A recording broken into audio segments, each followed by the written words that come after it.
I grew up on a quiet street in the city. On one side lived my family, the Rileys, known for our small but famous bakery. On the other side lived the Thompsons, who owned a big grocery store. For years, our families had been in silent competition. My mother always said, "Never buy from the Thompsons. They stole our customers." I never cared much about that. Until one day, I saw him. It was a Saturday morning. I was taking fresh bread to the shop when I saw a boy helping unload boxes across the street. He had dark hair, a focused look, and the kind of smile that could melt any heart. When he turned and looked at me, time paused. Our eyes met for only a few seconds, but something changed inside me. Later, I learned his name, Ethan Thompson. That evening, I told my friend Mia about him. She laughed and said, "You've fallen for the enemy." When my mother overheard us, her face turned pale. "Don't you ever talk to that boy," she said sharply. "Their family hurt us. Do you understand?" I nodded, but deep down, I knew I already wanted to see him again. A few days later, I found a small note stuck under the bakery door.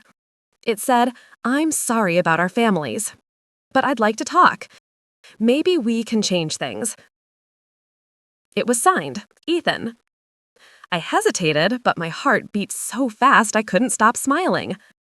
I wrote back, "Meet me at the park after closing time." That evening, I walked to the park nervously. The sun was setting, painting the sky orange. Ethan was already there, sitting on a bench. When I saw him, I forgot to breathe. We talked for hours about life, school, our dreams. He told me he wanted to travel the world and open his own restaurant. I told him I wanted to study design. When I went home, I knew something dangerous had begun, but I didn't want to stop it. We started meeting secretly every few days.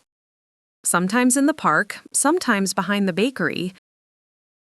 Ethan would bring coffee, I would bring pastries, and we would talk and laugh like the world was only ours. Every time we met, it became harder to pretend nothing was happening. But one evening, as we were walking home, someone saw us, his cousin, Jake. The next day, Ethan didn't come. I felt sick with worry. Later, he sent me a message. They found out. My dad's furious. He says you're using me to ruin their business. Tears burned my eyes. How could love feel so right and so impossible at the same time? Still, I texted him back. "I don't care what they think. Meet me tomorrow. We'll figure it out together." We met again in the rain. I remember how the streetlights made everything glow gold. Ethan looked tired, angry, and heartbroken. "They said if I see you again, I'm out of the house," he said. I was speechless. "Then leave," I whispered. "Come with me." He shook his head. "It's not that easy." And then, before leaving, he kissed me. My first real kiss, and it felt like both a promise and a goodbye. For weeks, we didn't meet. He stopped replying. I tried to focus on work, but everything felt gray. One night, I walked past his house. The lights were off. The next day, I learned from Mia that Ethan had left town to stay with relatives in another city. It felt like my heart had been stolen. The street that once separated our families now felt like a wall between worlds. 6 months later, I was closing the bakery when I saw a familiar shadow outside. It was Ethan. He looked older, more confident, but his eyes were the same. "I couldn't stay away," he said. "I missed you every single day." I smiled through tears. "I thought you'd forgotten me." He took my hand gently. I tried, but love doesn't fade that easily. We sat together in the dark bakery, surrounded by the smell of warm bread and sugar. Ethan told me he had been studying cooking in another city. I wanted to come back better, he said. Not just for me, for us. His words made my heart tremble. We promised to be careful this time. No one had to know. Love could be quiet, invisible, but real. Every evening, after the bakery closed, he would sneak in through the back door. We'd talk about our plans, our fears, and how strange it was that something so good could be so forbidden. Sometimes he'd bake with me, his hands gentle, his smile soft. In those hours, the world outside didn't exist. It was just the two of us, breathing in the scent of flour, sugar, and dreams. But secrets have short lives. One night, my father came home early and saw Ethan leaving the back door. The silence that followed was heavier than thunder. "Do you know who that boy is?" he shouted. "Yes," I whispered. "And I love him." My mother's eyes filled with tears. My father's face turned red with anger. "You will never see him again. Never!" They took my phone, stopped me from going to work, and even changed the shop schedule. For the first time, I understood what it meant to feel trapped. But Ethan found a way. One morning, I found a letter hidden inside a bread delivery box. It said, "Don't give up. I'll wait. Love finds a way." His words were simple, but they lit up my dark days. One night, I couldn't take it anymore. I opened my window and climbed down quietly. The city was asleep, the air cold. Ethan was waiting under the old oak tree. When he saw me, he ran forward and hugged me tightly. "I thought I'd never see you again," he whispered. "Neither did I said. "Let's just go somewhere, anywhere." We found a small place to stay, an old apartment above a flower shop. It wasn't fancy, but it felt like home. We cooked cheap meals together, laughed at broken lights, and danced in the tiny kitchen. For a while, we were free. But every sound outside made us jump. Every ring on the phone felt like a warning. A week later, the story broke on social media. Someone had seen us together and posted a picture. "Riley girl runs away with Thompson boy," the caption said. By the next morning, both families knew. Messages, calls, and threats flooded in. Ethan's father said he was disowned. My parents said I had shamed them. We turned off our phones and held each other. "It's just you and me now," I said. "That's all that matters." But love doesn't pay bills. Ethan tried to find work as a cook, but no one wanted to hire him after the story spread. I went back to baking small cakes and selling them at the market. We survived, but barely. One night, I saw Ethan staring out the window, lost in thought. "Do you ever regret this?" I asked quietly.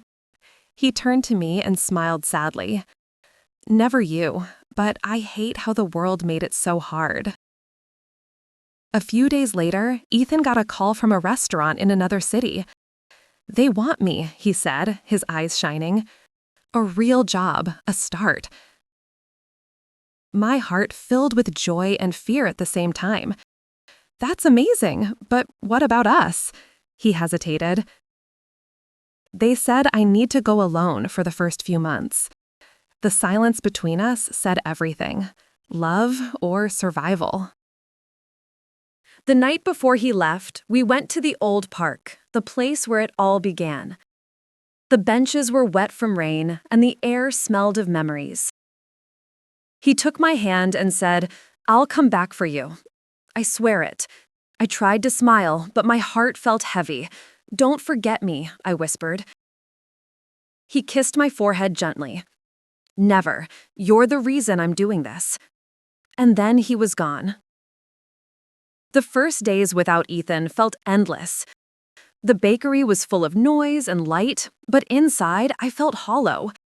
Every song on the radio reminded me of him. Every smell of cinnamon and coffee brought his face back. I tried to write to him, but I didn't even know his new address. Sometimes love is not about distance, it's about silence. After 2 months, I finally received a letter. His handwriting was messy, hurried. Work is hard, but I'm learning.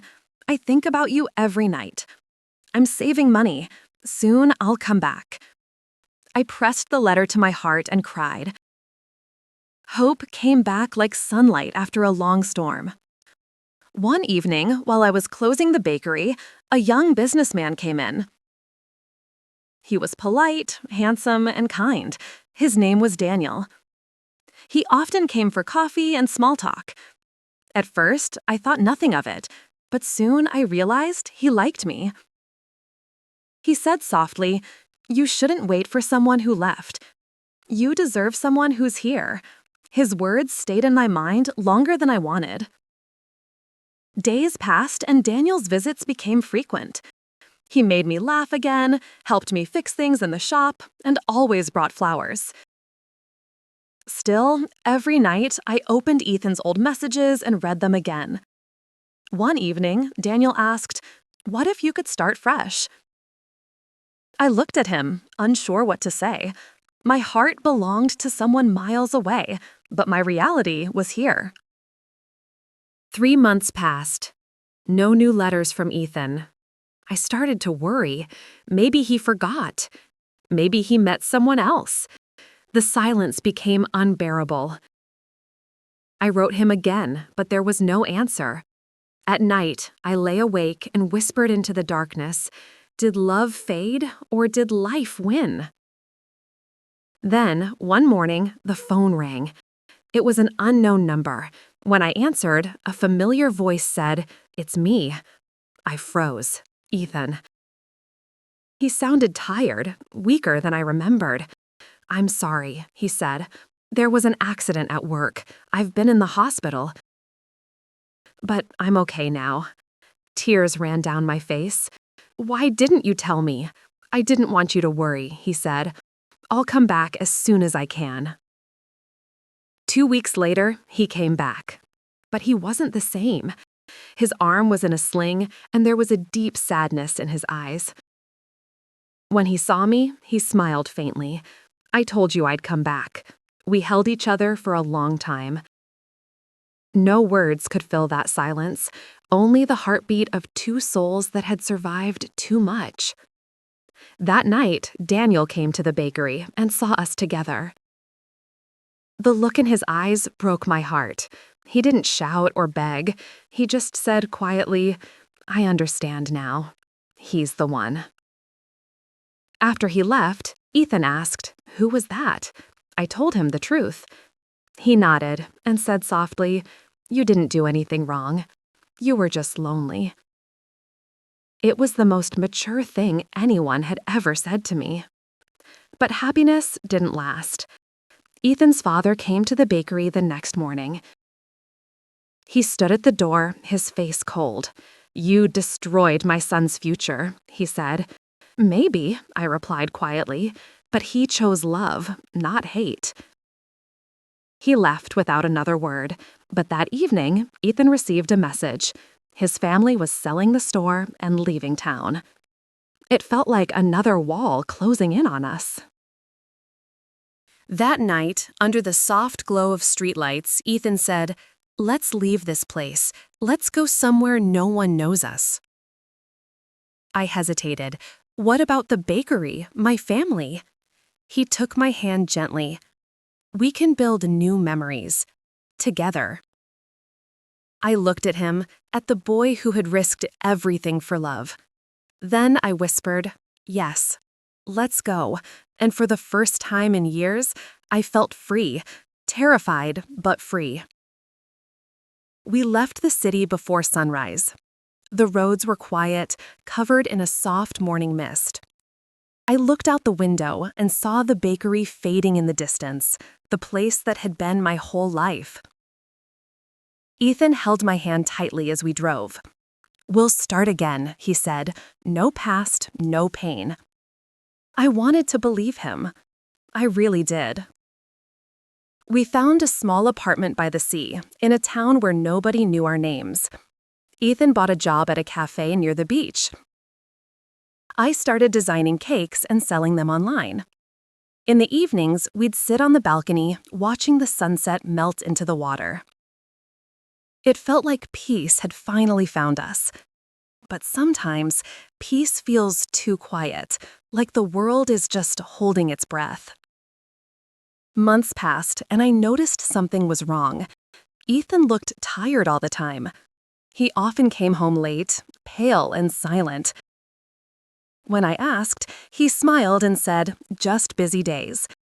But his eyes told another story, one filled with pain he didn't want to share. One evening, while doing laundry, I found a hospital envelope in his jacket. It said, "Follow-up examination, cardiac unit." My hands shook. I waited for him to come home and asked, "Why didn't you tell me?" He sighed, sat down, and said quietly, "The accident damaged my heart. The doctors warned me, but I didn't want to worry you." Tears fell down my face. "You can't hide something like that." "I didn't want to lose you again," he whispered. From that day, I watched over him like a guardian. Some nights, his breathing grew heavy, and I stayed awake, afraid to close my eyes. I prayed silently for one more day, one more laugh, one more morning together. We stopped talking about the future. We just lived each moment as if it were a small gift wrapped in time.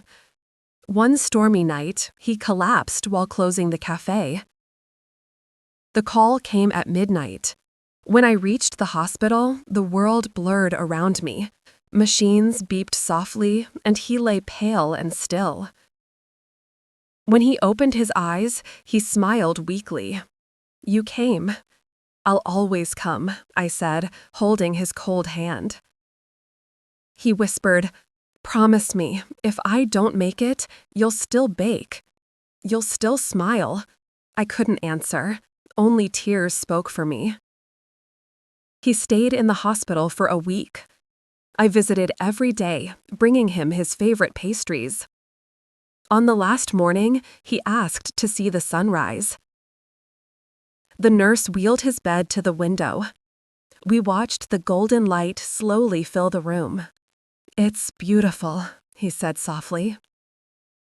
"It is," I whispered, resting my head beside his. Then he smiled, that same smile from years ago, and closed his eyes. And just like that, the world stopped moving. The days after his death felt like a blur. I walked by the sea every evening, hearing his voice in the wind. The world seemed smaller, emptier, but I still baked. At first, it hurt too much, but then each cake, each loaf became a way to keep him alive in little moments of sweetness. Months later, I received a letter from his doctor. Inside was a note Ethan had written before he died. "If you're reading this, it means I couldn't keep my promise. But I want you to keep yours, to live, to dream, to create. Love didn't fail us. Time did. But maybe love is stronger than time." I cried for hours, holding that letter like a part of his heart that still beat for me. Years have passed. The bakery is still open, now by the sea, where people come for the cakes that taste of love and loss. Sometimes I see couples holding hands across the counter, and I smile. Because once I had a love that defied families, cities, and even fate. When I walk home at night, I look at the stars and whisper, "I still love you," across every street and every lifetime. And I swear, for a moment, I feel him walking beside me again, just like the very first day.